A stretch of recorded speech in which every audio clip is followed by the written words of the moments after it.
Productora Lluveres presenta.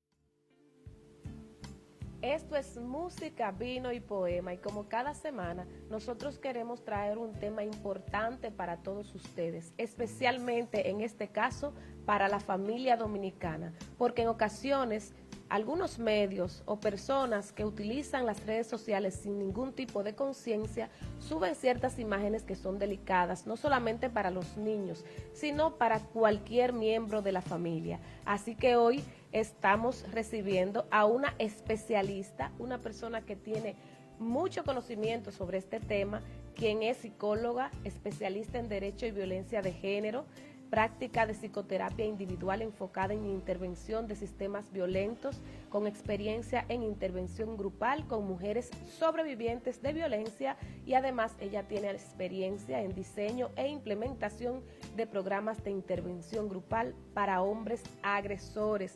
Esta es Nadia Ventura, quien está hoy con nosotros para conversar un poquito sobre estos temas que se tratan tan poco en la República Dominicana y que son tan necesarios para la sociedad. Así que damos la bienvenida a Nadia Ventura. ¿Cómo estás? Hola, muchísimas gracias. Feliz de estar en este programa y feliz de compartir hoy junto a ustedes este tema tan interesante y, como tú dijiste, muy poco hablado en nuestra república. Así es, Nadia. Vamos a hacer este tema por pasos para que la gente entienda un poquito, porque a veces escucho personas que se preguntan por qué no puedo subir cierta imagen, por qué hay tanta controversia sobre colocar cierto tipo de imágenes en mis redes sociales o en mi medio de comunicación. Y eso es un tema, diría yo, muy emocional, que hay que tratarlo con muchísima delicadeza. Primero que todo, Nadia, ¿cuál es tu experiencia con estos temas, especialmente de violencia intrafamiliar y de género? Ok, empezando porque yo soy terapeuta, soy psicóloga especializada en violencia de género, es decir, que trabajo directamente tanto con la víctima como también trabajo con el agresor. Eh, Realizo programas de intervención enfocándome en la recuperación emocional de estas víctimas y también en la reestructuración cognitivo-conductual de aquellos agresores. También parte de mi trabajo es estar de cerca con aquellas que también son víctimas y anteriormente llamados víctimas secundarias, pero que ya nos hemos dado cuenta a partir de investigaciones y de todo el tiempo que no son víctimas secundarias, que son los niños, los menores de edad, que se encuentran en este ambiente de violencia.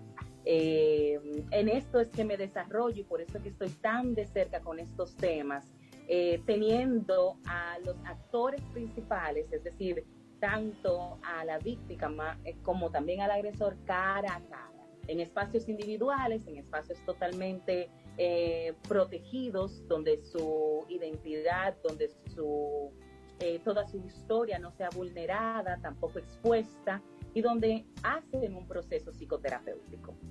Bueno, Nadia, como vamos a abordar prácticamente dos temas, el primero es las imágenes delicadas que se suben tanto a los medios de comunicación como a las redes sociales, o sea, la exposición de estas imágenes, y otro tema que vamos a abarcar es como tal la violencia de género, que posiblemente pudiera ser el resultado de una niñez con sufrimientos o con dolor o con violencia.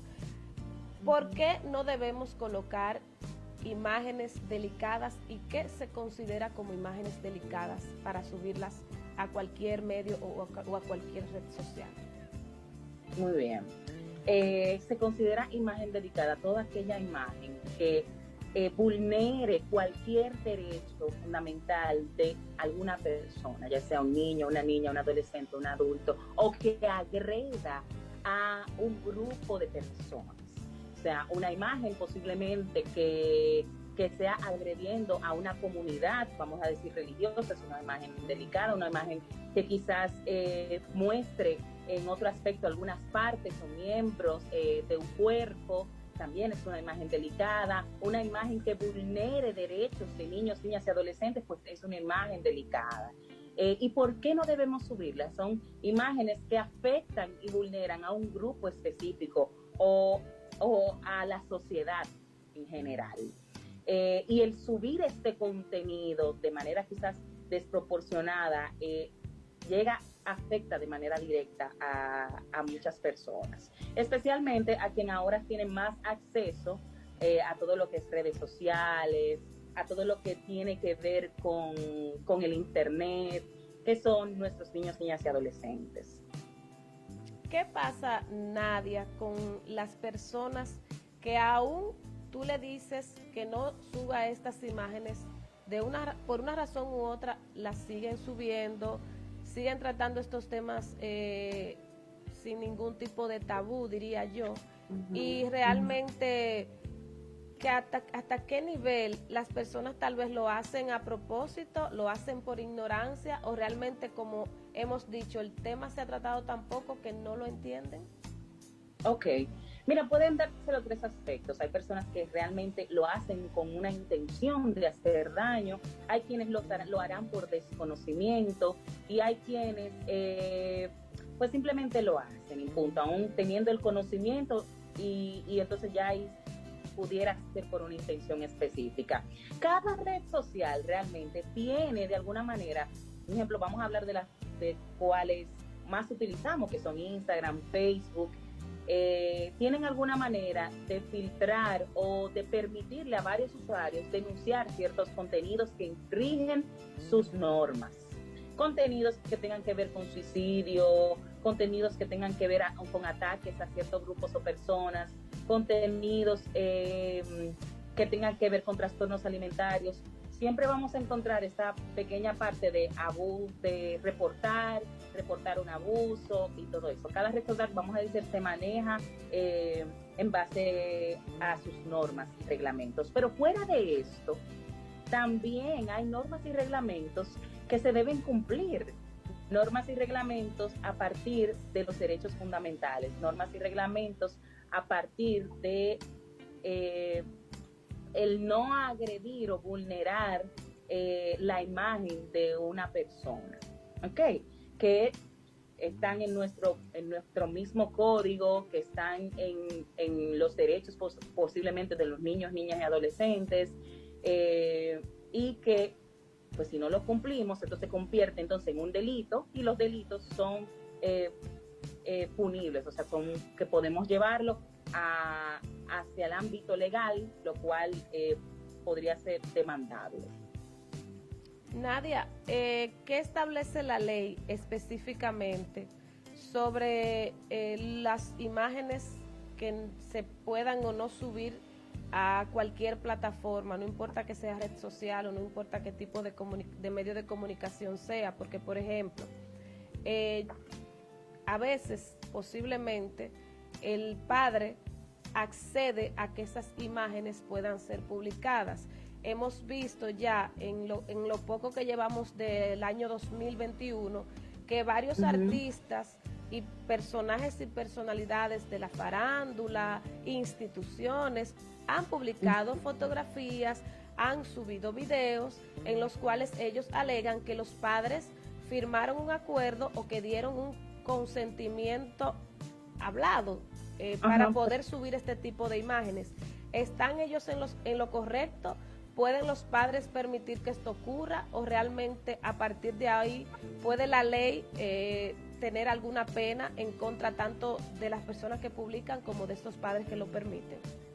Ok, yo voy a dar como la primera entrada a esto, pero realmente quizás un abogado puede expresar mejor el tema de ley específica. Pero sí, de primera entrada, entender que los menores de edad no solamente, y esto es diciéndolo bien de llano, no son de los padres. Sí, los padres tienen que dar un consentimiento, pero los menores de edad de alguna manera legalmente pertenecen al Estado.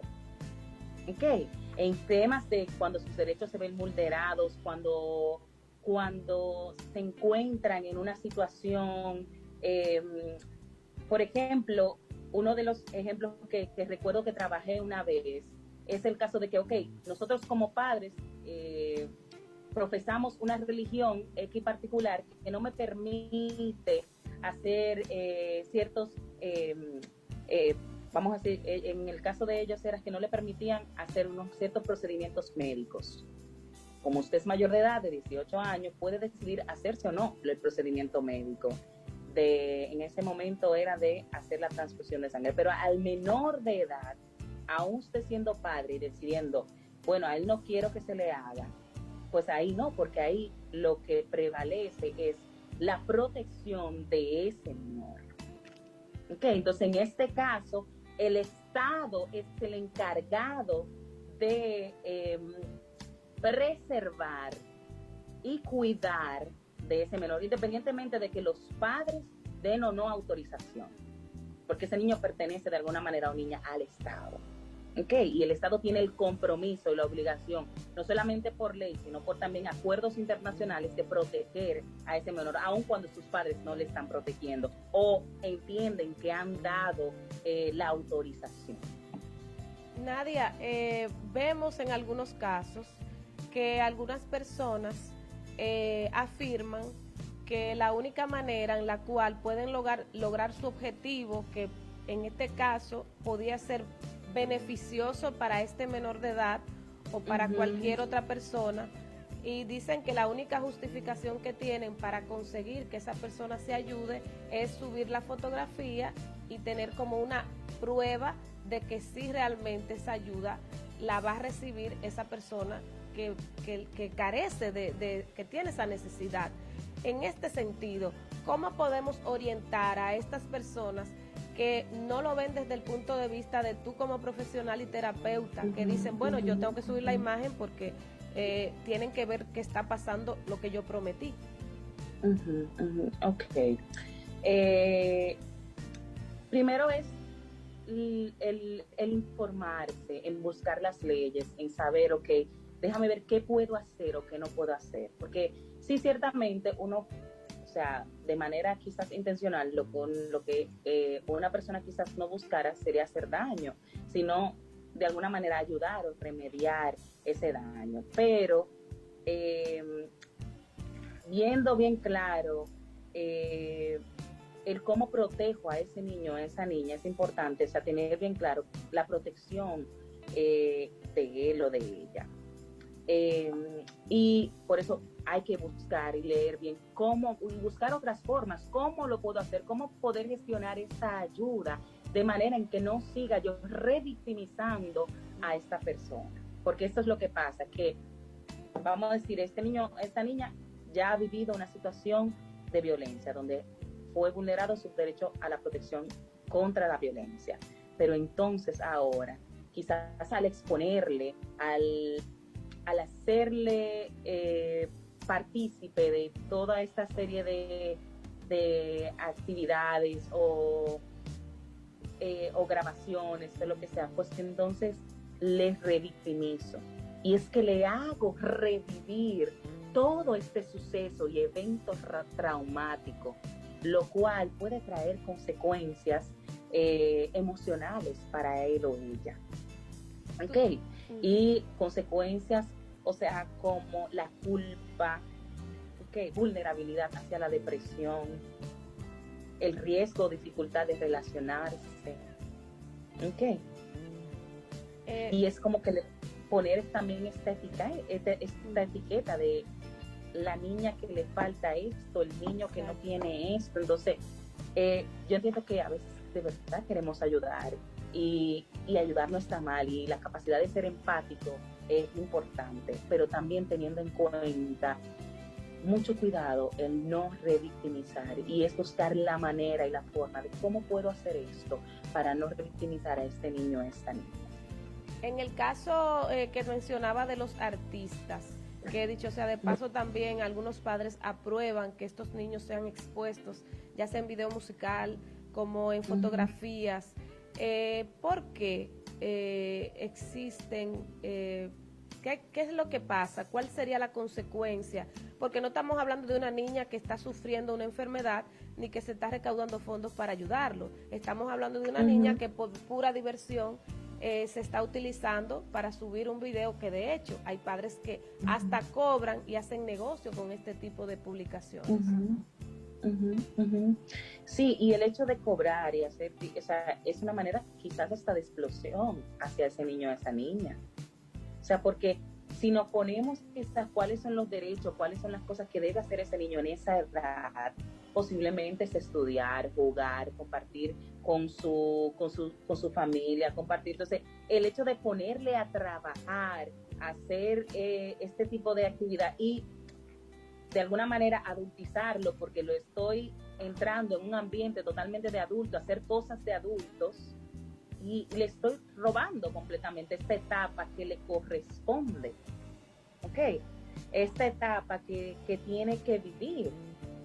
Entonces, no importa que yo, fíjate que entonces, no importa la etapa en que se encuentre, no importa lo que deba quizás vivir en ese momento, lo que yo estoy pensando es un enriquecimiento propio. Entonces, mi intención no es de hacer lo mejor por ese niño o niña. Mi intención en ese momento como adulto es enriquecerme, o en hacerme famoso, o en tener más views. Así es, Nadia.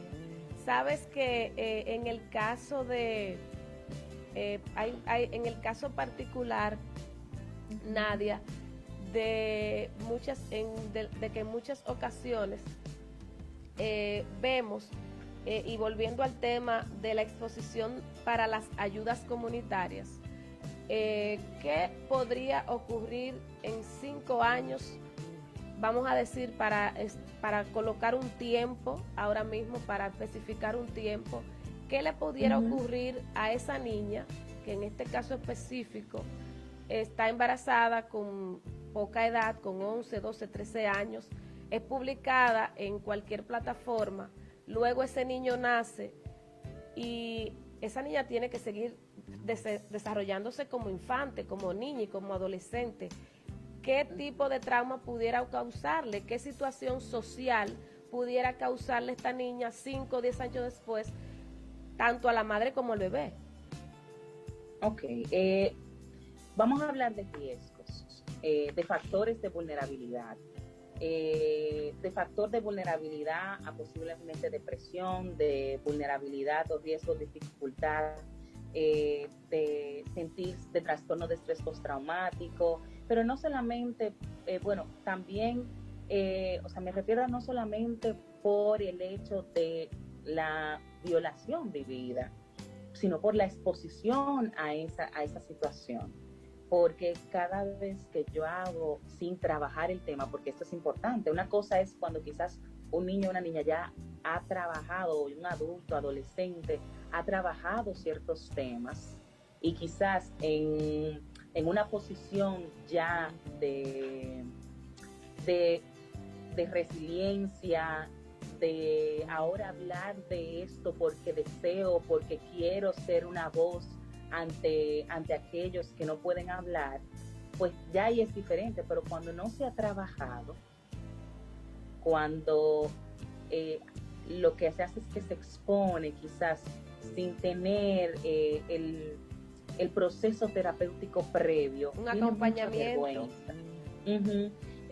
ocasiona mucha vergüenza, ocasiona este modelo de victimización, posiblemente, o riesgo de victimización constante, mucha culpa también de esta persona.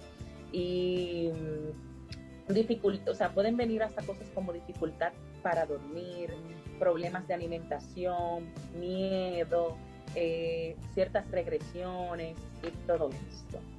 Que es lo que digo, o sea, se crea como el factor de vulnerabilidad. No es que, ok, ya por esto va a pasar. No. pero sí hay un factor de vulnerabilidad, de que esto pudiese pasar. ¿Ok? Entonces, para evitar que esto pudiese pasar, entonces se hace el procedimiento adecuado.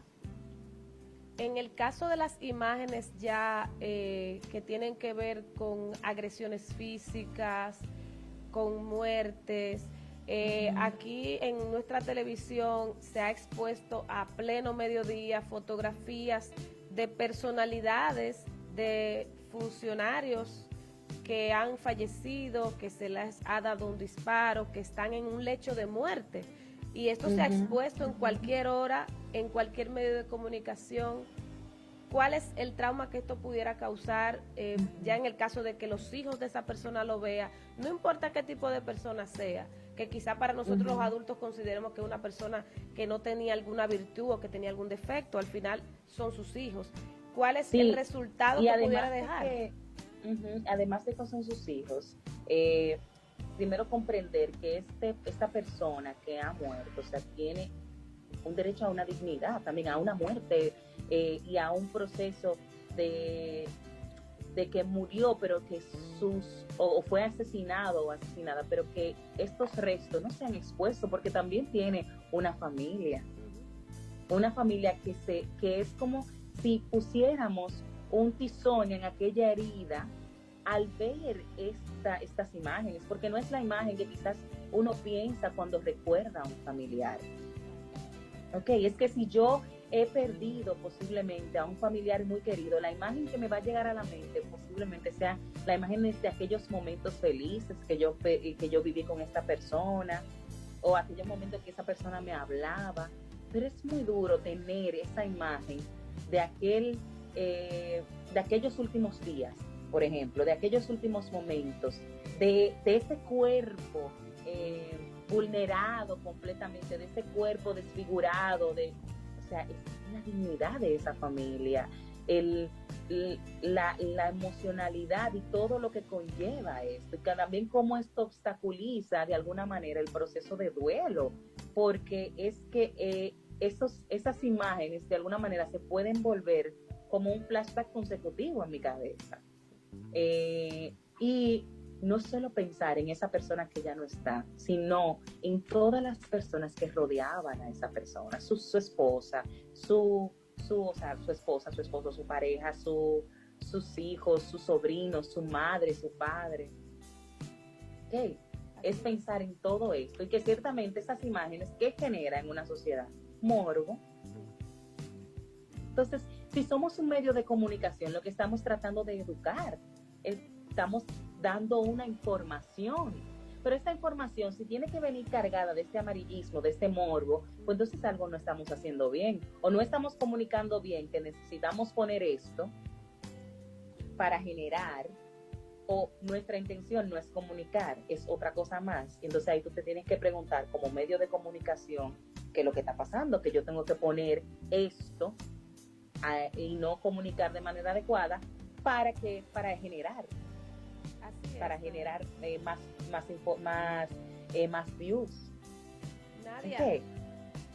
Tú sabes que independientemente de los medios de comunicación oficiales, de las personas que sean ya profesionales de la comunicación, que tengan una larga data, ya fuera de lo que es oficial, hay muchas personas exponiendo su vida, que no son comunicadores, que dicen llamar a algunos influencers por el hecho de que levantan la voz alto, porque dicen algunas palabras inapropiadas. ¿Qué es lo que tú recomiendas ahora mismo? Porque ahí ahora como que ya no hay libertad, sino siento que hay libertinaje con el hecho con la utilización de las redes sociales. ¿Cómo tú crees y qué le aconsejas tú a estos padres que en ocasiones son ellos mismos los que incitan a sus propios hijos a ver cierto tipo de personaje en las redes sociales? Inclusive son imitadores estos niños de estos influencers o instagramers que realmente ni siquiera llegan a ser comunicadores como tal. Ok, realmente es un tema bastante complejo. Pero quizás lo que yo puedo recomendar a usted como mamá, como papá, como tío, como abuelo, como tías, es sentarse con este niño, con esta niña y empezar a cuestionar, ¿tú crees que eso que está haciendo es provechoso? ¿Lo está haciendo? ¿Cuál es su intención detrás de hacer esto? ¿Es de burlarse? O sea, es que nos divertamos, pero esta diversión es a partir de qué? ¿Es a partir de una diversión sana? ¿Es a partir de una burla a otra persona? ¿Es a partir de qué?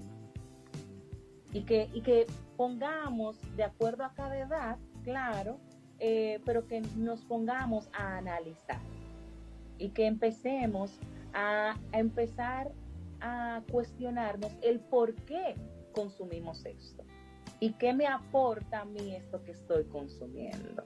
Así es. ¿Ok? Uh-huh. Y ya cuando empezamos como a abrir esa pequeña base de cuestionarme, de ver más allá, de realmente tú piensas como piensa esta influencer, tú crees que las cosas son así.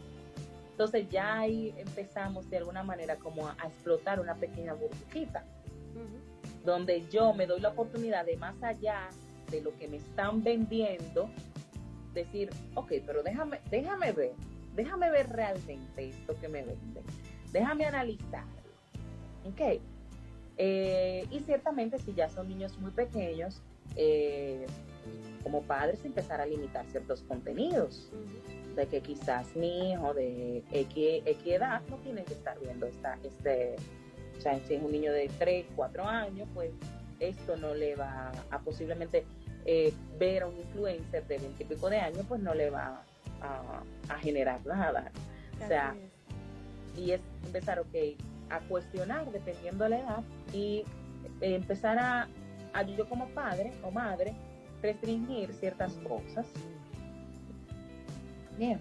Sí, Nadia, antes de irnos a la pausa, y porque vamos a abordar un tema parecido en el próximo bloque, ¿cuál uh-huh. es el compromiso, la responsabilidad del Estado Dominicano uh-huh. en este tipo de restricciones? Porque si nos damos cuenta, no vemos una campaña que realmente sea impactante para que estas personas puedan educarse y tomar conciencia de qué está bien y de qué está mal.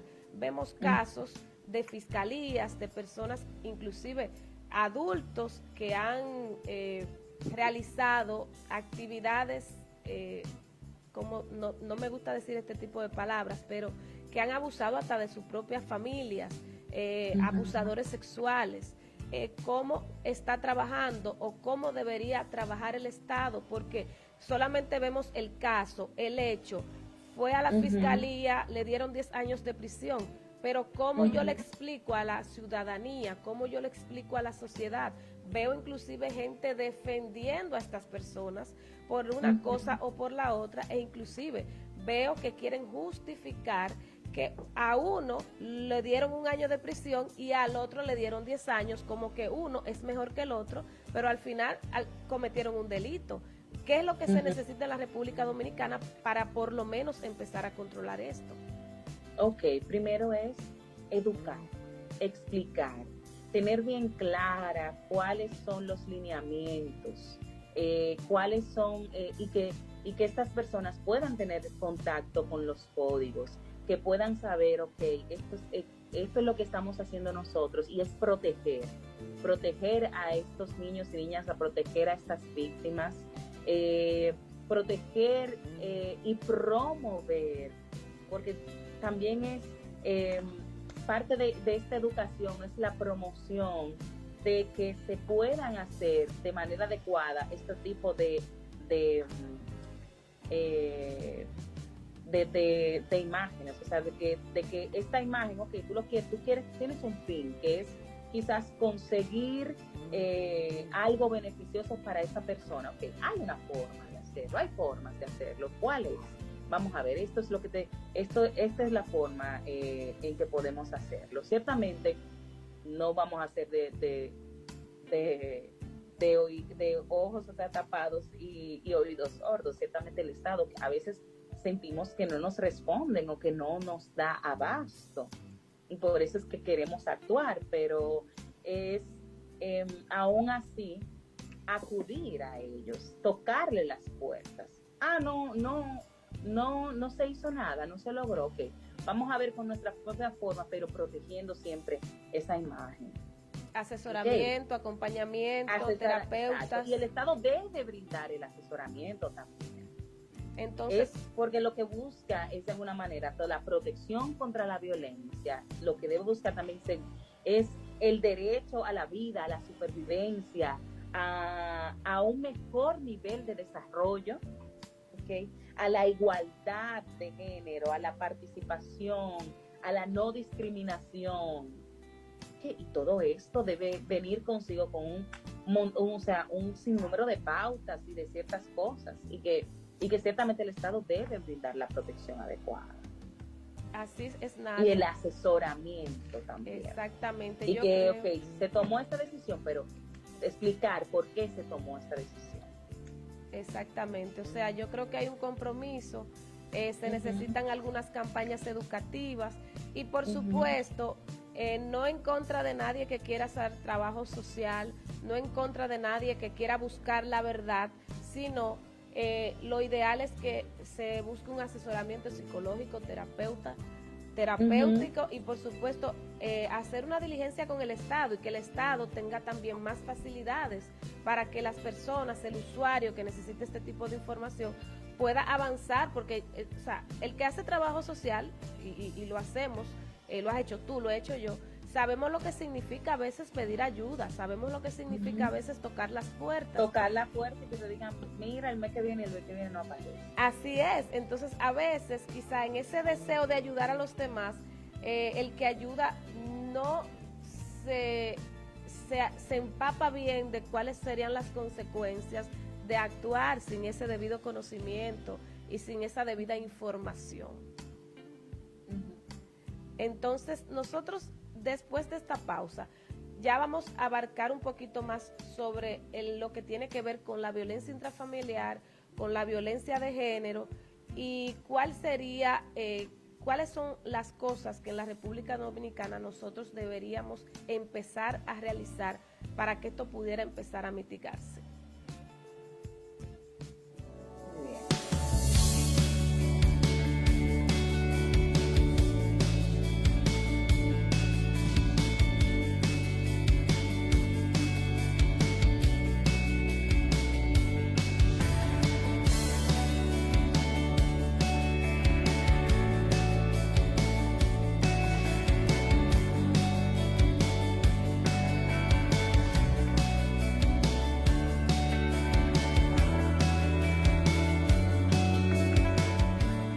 Fundación Dominicana de Trastorno Afectivo Bipolar, una mirada positiva a la bipolaridad. Ven, acércate a nosotros. Estamos para orientarte en todo aquello que quieras saber sobre el trastorno afectivo bipolar. En Fundotap apoyamos a quien padece del trastorno. Te aceptamos, te entendemos y ayudamos siempre que quieras recibir nuestra ayuda. Realizamos encuentros mensuales, el tercer miércoles de cada mes, cuando mi cabeza me hace trampas, abiertos a pacientes, familiares y amigos. Organizamos grupos de ayuda mutua, solo para personas que viven la realidad del trastorno afectivo bipolar. Infórmate de nuestros cineforums y talleres. Llámanos al 809-562-3395 o búscanos en las redes sociales, Facebook, Instagram, Twitter y YouTube, o escríbenos a fundotap@gmail.com.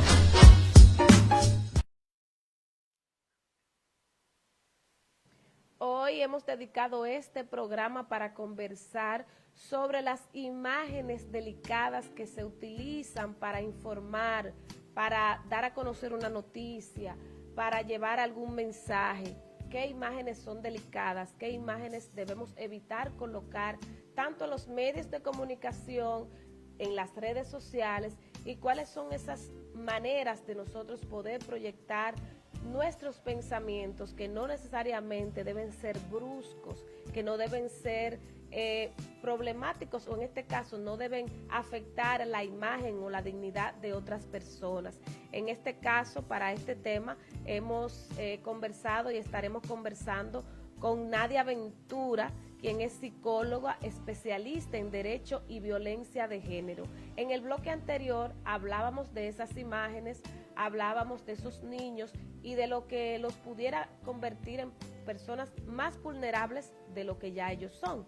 En este bloque queremos abarcar el tema ya del adulto, de la mujer, del hombre y de la familia, y de que quizá si hay alguna posibilidad de que esas mismas imágenes, de que ese mismo ambiente vulnerable pudiera provocar que ese adulto sea violento, tenga algún problema con su pareja, tenga algún problema social, y cómo esto afecta para el resto de su vida. Nadia. Ok, mira, ciertamente, posiblemente estas imágenes desgarradoras, todas estas cosas, de alguna manera, lo que hacen es que normalizan la violencia. Y si yo tengo la violencia normalizado, tengo un factor de riesgo y un factor de vulnerabilidad a repetir ciertos patrones de violencia o a no darme cuenta cuando me encuentro en un espacio donde hay violencia. ¿Okay? Porque si para mí esto siempre fue lo usual, esto es lo normal, entonces cuando empiece a suceder no me voy a dar cuenta como algo de alarma o de alerta. Simplemente lo voy a ver como algo de mi cotidianidad. ¿Okay? Es igual que quizás posiblemente un niño o una niña que sea víctima de violencia de género, es decir, que vea constantemente en mi familia o en ese hogar o en ese espacio a papá vulnerando, violentando constantemente a mamá. Posiblemente ya hay un factor de riesgo de que en mis relaciones de pareja, pues yo empiece o tenga estos comportamientos, ya sea como agresor o como víctima. ¿Ok? Porque a veces piensan que, si el varoncito va a ser agresor y la niña va a ser... No, cualquiera de las dos cosas, ya sea que la niña se convierta en una víctima más o se convierta en una agresora, o pase lo contrario, que este niño se convierta en un agresor o también en una víctima. Porque lo que va a normalizar es la conducta de violencia que existe en esta dinámica familiar. ¿Ok? Entonces, cuando esto me pase, o cuando yo vea esto, cuando esté sucediendo en mi propio entorno, en el que ya no soy hijo, sino que soy pareja, que soy esposo, pues voy a reaccionar de manera normal y lo voy a repetir. ¿Okay? Nadia, aquí hemos visto varios casos de personalidades y artistas que son reincidentes utilizando este círculo de la violencia. Son personas que se les ha llevado a la cárcel, que han tenido demandas por abuso doméstico, pero sin embargo muchas veces se convierten en temas mediáticos y como que, así como tú lo mencionas, al parecer estas personas ya están tan acostumbrados a la violencia que para ellos es lo normal. Inclusive las parejas que tienen, aun cuando estas personas que empiezan a tener una nueva relación con este hombre o esta mujer que ha sido agresor o inclusive agredido, como que no piensan en el pasado, no en ese momento, como que la emoción del enamoramiento no les permite decir, espérate un momento, este hombre ha tenido ya 10 fichas por abuso por abuso intrafamiliar. Este hombre ya ha sido famoso porque es reincidente, yendo a la cárcel porque ha violentado inclusive a sus hijos. Entonces, ¿qué es lo que pasa con la sociedad? Que en vez de tomar en cuenta que esta persona está haciendo algo mal, inclusive lo defiende. Mira, es importante tener en cuenta que el agresor, una de sus características es la doble fachada. Es de que él da una cara a la sociedad y otra cara en su espacio de intimidad. ¿Ok?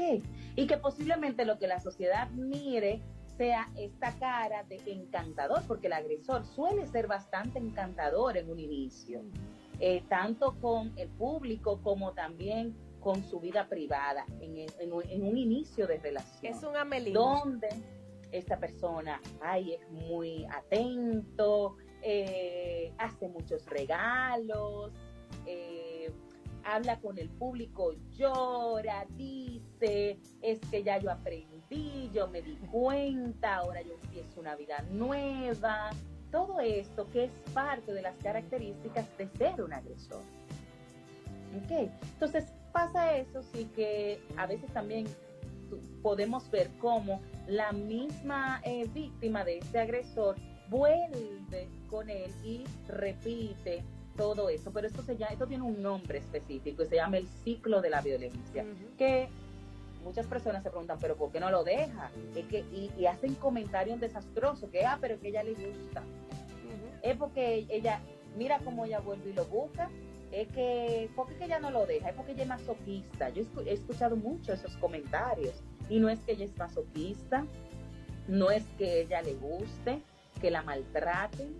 Lo que pasa es que empieza y se encuentra dentro de un círculo de violencia, que lo pueden buscar en internet y que ha sido bastante estudiado por Leonard Walker, y se llama el ciclo de la violencia de género.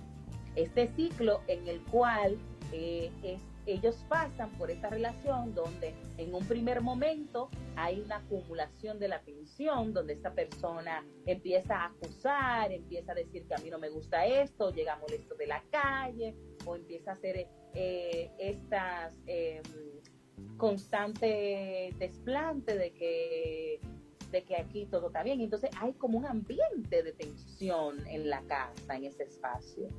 Pero luego llega una explosión, y así se llama ese segundo momento, cuando explota y cuando se ve la manifestación más clara y evidente de violencia.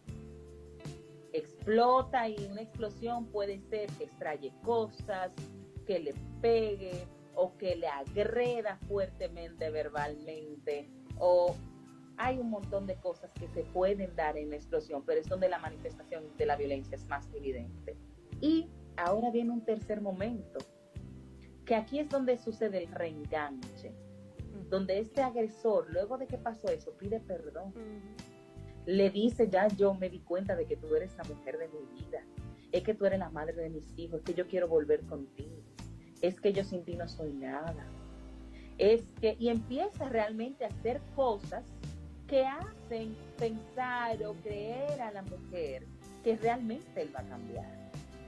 Y ese día él se pone, esos días, porque hasta dura más, puede durar más de una semana, depende, porque cada vez que el ciclo se repite, esta luna de miel puede, hay casos que sí, hay casos que no, llegar a cortarse, a ponerse. Entonces él empieza a actuar totalmente diferente, y ella empieza a recobrar esperanzas de que esta persona ya cambió, y de verdad piensan que van a cambiar, pero lamentablemente simplemente esto es parte de ese ciclo que va a volver a repetirse una y otra vez. Nadia, estamos hablando del hombre, pero muy rara vez hablamos de la mujer que es violenta, muy rara vez hablamos de la mujer que en ocasiones hasta con los hijos no se comporta a la altura de una madre, que suele maltratar al hombre, y que inclusive cuando uno hace averiguaciones y uno se da cuenta en la cultura en la cual uno vive, uno llega a la conclusión de que como somos un país patriarcal, te lo digo porque he escuchado las historias, cuando el hombre va a poner una querella, inclusive los policías se burlan de él. En cualquier destacamento, en cualquier fiscalía, eso ha cambiado un poquito, porque ya se están fomentando algunos centros conductuales, y como que ha variado. Pero, ¿qué ocurre con estas mujeres violentas? Ya hablamos de qué pasa con el hombre, porque es así como se comporta. ¿Cuál es el comportamiento de esta mujer y por qué lo es? Ok, es un comportamiento también de violencia. Lo que pasa es que, a diferencia del hombre, por lo mismo que hemos hablado de la cultura patriarcal, el hombre agrede con una intención de hacer daño, porque él entiende que tiene un grado de superioridad por el hecho de ser hombre, y que ella tiene un grado de menor por el hecho de ser mujer. En el caso de una mujer que agreda a un hombre, no es por su género, es porque esta mujer ha comprendido o entiende en su mente que ella debe tener o que ella ha vivido de alguna manera esta violencia que replica con su pareja. ¿Ok? Y es porque, o sea, la razón puede ser multicausal, porque ella posiblemente vivió en un ambiente donde hubo violencia. Entonces puede ser también porque puede tener ciertos problemas psicopatológicos, es multicausal. No te puedo dar una razón en específico para eso, igual que no te puedo tampoco dar una razón en específica para la violencia de género, porque también es multicausal, la violencia aquella que es del hombre hacia la mujer. Pero ciertamente sí hay mujeres violentas, claro que sí, y mujeres que también agreden y golpean a su pareja, y lamentablemente se da esto de que el hombre a veces no se atreve a denunciar porque se burlan de él, porque a veces el mismo fiscal le dice que ay no, pero llévala suave, es que tú sabes. Sí. Es que ella, y empieza a justificar y a justificar y a justificar. Pero sí hay esos casos. Quizás no son la mayoría, porque si nos vamos a datos estadísticos, posiblemente no sean la mayoría, pero no quiere decir que no existan. Ok, claro que sí. Y esta mujer necesita también de una intervención psicoterapéutica para empezar a modificar y a cambiar esos comportamientos que la hacen a reaccionar a ella constantemente con agresividad, con violencia. Nadia, tú que has tenido experiencia con parejas con violencia intrafamiliar, de género, ¿qué tú entiendes que podría hacer el Estado? Porque te voy a decir, desde mi punto de vista, se realizan marchas, se realizan algunas campañas, se medio informa a veces de lo que está ocurriendo. Sin embargo, tú misma lo has dicho, hay una violencia que es hasta patológica, hay una violencia que puede haber sido generada sobre el entorno, desde el entorno de la infancia. Entonces, ¿qué es lo que realmente tú como profesional de la conducta entiendes que el Estado debe empezar a hacer? Porque, por ejemplo, la Fiscalía sí tiene lugares para atender a las mujeres violentadas. El Ministerio Público tiene el centro conductual, que es donde va el hombre que violenta, que no ha registrado no ha registrado ninguna reincidencia a partir de que van a ese lugar, porque conocemos a su director. Entonces, ¿qué es lo que realmente se necesita? Sabemos que educar, pero hay lugares que son muy profundos, hay barrios, hay personas que no tienen ningún tipo de acceso a que se les dé educación. Entonces, ¿qué es lo que realmente pudiera motivar a que la violencia pudiera bajar un poquito? Hacemos programas. Este programa se ha destacado porque se ha preparado producciones especiales para eso. Y ya, juntamente con esa misma pregunta, ¿es bueno que exista un Ministerio de la Mujer? ¿No victimiza más a la mujer? ¿O mejor fomentamos un Ministerio de la Familia? Ok. Primero, yo entiendo que es el trabajo del Estado llegar a esos lugares que dicen, bueno, pero es que es muy difícil llegar, pero que usted como Estado debe llegar a ese lugar. Usted como gobierno debe llegar a ese lugar, que ese lugar no le sea difícil llegar. Porque usted tiene los medios de alguna manera. Quizás a una ONG se le hace más difícil, y están ciertas ONG y ciertas entidades metiendo mano, como dicen por ahí, en esos lugares. Entonces sí, es un trabajo también de psicoeducar, pero no de psicoeducar a un grupo específico y privilegiado que está en X puntos, sino a todos y todas. ¿Okay? De llegar a esos lugares donde sea un poco más difícil, claro que sí. También de que hay que hacer un trabajo con el hombre, donde hay que desconstruir estos modelos patriarcales, estos modelos donde se siente superior a la mujer, que hay que empezar a trabajar en nuevas masculinidades, porque al final, no es que desprotejamos a la mujer para nada, hay que seguir trabajando con Línea Vida, fiscalías, casas de acogida y todo eso, y de brindándole toda la atención que requiera y necesite, pero también yo tengo que hacer una intervención a este hombre, una intervención psicoterapéutica, una intervención social, porque necesito reestructurar a esta persona y necesito reestructurar también a otros hombres que quizás están creciendo con esto, con todo este modelo. Porque si lo que yo hago es solamente atender a la víctima, lo que hago es que a este agresor posiblemente ya no la agreda a ella, posiblemente ya se pueda reestructurar, haga su proceso psicoterapéutico, se recupere emocionalmente y viva entonces una vida sin violencia, pero esta persona posiblemente esté suelta y lo que va a hacer es buscarse otra pareja y va a hacer lo mismo. Entonces lo que hago es cambiarle la víctima. Okay, entonces es importante que se trabaje especialmente con el hombre, con mayores y mejores programas de atención que promuevan nuevas masculinidades, nuevas formas de vernos en igualdad. Okay, y esto es muy, muy importante. Y esto creo que es un trabajo de todos y de todas, no de Estado nada más, pero que también el Estado, que posiblemente tiene más recursos, es quien mayormente debe promoverlo.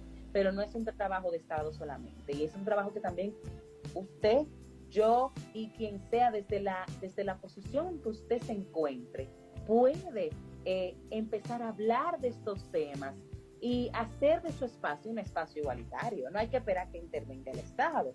Claro, es su deber y debe hacerlo, pero también nosotros tenemos un cúmulo de responsabilidad para hacerlo. En el caso de si debe haber un ministerio o no de mujer, creo que este es un tema bastante controversial.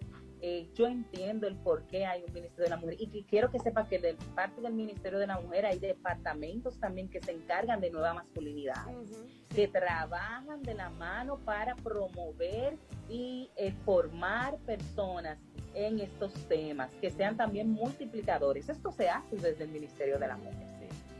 Okay. ¿Y por qué quizás tenemos un Ministerio de la Mujer y no tenemos un Ministerio del Hombre? Bueno, el por qué, la razón específica, quizás hay que preguntar de cómo surgieron cada uno de estos, pero es también porque a la mujer es que se le violenta por el simple hecho de ser mujer también, y es quien tiene,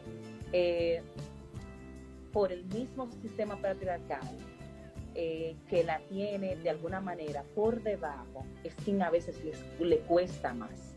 Fíjate que cosa como fácil en que podemos ver esto es en que posiblemente una mujer capacitada académicamente para tener un puesto X de trabajo, pues no llega a ese puesto, y quien llega es un hombre. Y es que tiene un nombre, se llama el techo de cristal. Y es que hay este techo de cristal que no nos permite a las mujeres llegar. Entonces, parte del trabajo del Ministerio de la Mujer es promover la igualdad y darle a estas mujeres toda la atención que merece, especialmente en los casos de violencia y en otros casos más. Y parte de promover la igualdad es trabajar en las nuevas masculinidades que ya lo están haciendo, porque tengo colegas que trabajan en ese departamento específicamente. Bueno, yo creo, Nadia, que este tema, así como tú lo dices, es extenso, es controversial, pero nosotros tenemos que trabajar para eso, tenemos que seguir produciendo programas para esto, tenemos que seguir haciendo conciencia a nuestros amigos comunicadores, a los periodistas, a la gente que hace comunicación en la República Dominicana, que trabajemos más por estos temas y que nosotros podamos llegar más lejos, porque de hecho en estas plataformas que permiten que estemos en cualquier parte del mundo, yo creo que es importante que debamos aprovecharla. Yo creo que además está el tema de la cultura. Si nosotros tuviéramos una cultura más fomentada, si nosotros diéramos a nuestros niños más clases de arte, más clases de música, más clases de baile, de danza, artes plásticas, yo creo que nosotros pudiéramos tener menos gente violenta. ¿Qué te parece, Nadia? Quizás, sí, eso es importante también, crear espacios donde puedan tanto los niños como las niñas, los adolescentes, los adultos, empezar a conocer otras formas de relacionarse y de expresarse que no tengan que utilizar métodos violentos. Así es. Bueno, Nadia, agradecerte de verdad por dedicarnos este gran tiempo, que sabemos cuáles son tus ocupaciones en la terapia, porque eres una persona que tienes bastante demanda, así que nosotros somos privilegiados al tenerte aquí. De verdad que no, sí, pero Nadia. de verdad, un placer compartir contigo, compartir con todo el equipo y ser multiplicadora de esto, que mi deseo no es que esto quede solamente en la terapia, sino lo que le digo a cada paciente, o sea, ya ahora tú no eres una víctima, ahora tú eres una sobreviviente porque has logrado llegar a este espacio, porque has logrado posiblemente empezar a cómo salir de este ciclo de violencia. Y ahora tú también puedes ser de alguna manera multiplicadora con lo que mismo tú aprendes. Y es ver, quizás si veo alguna mujer que está viviendo una situación de violencia, y es acercarme y decirle, mira, hay ciertos números y ciertos lugares donde puedes acceder. Es que la violencia es un delito y como es un delito se denuncia y tú puedes ir a denunciar. Es que quizás si no estás lista, porque ese es un tema, hay quienes no están listos y no podemos obligar tampoco a denunciar, pero si no estás lista, hay ONGs, hay psicólogos y psicólogas que están especializados en violencia y que pueden ir ahí donde tú puedes ir y te pueden preparar y te pueden hablar y te pueden y puedes recibir esta atención psicoterapéutica que tú necesitas. Nadia, tus redes sociales para que la gente te conozca un poco más.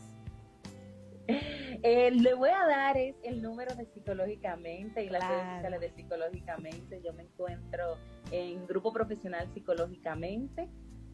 Lo pueden buscar en las redes @psicológicamente, o sea, sin la E al final, @psicológicamente.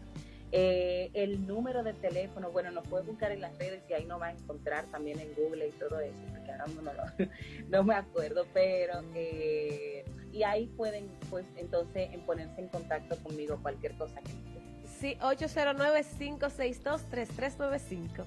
Excelente, oye.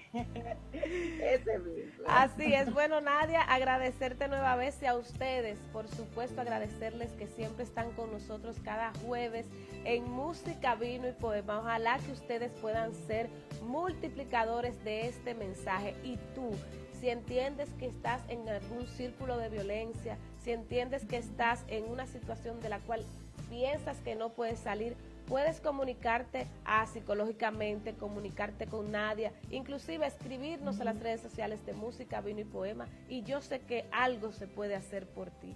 Yo creo que te lo puedo asegurar. Muchísimas gracias y será hasta la próxima. Gracias.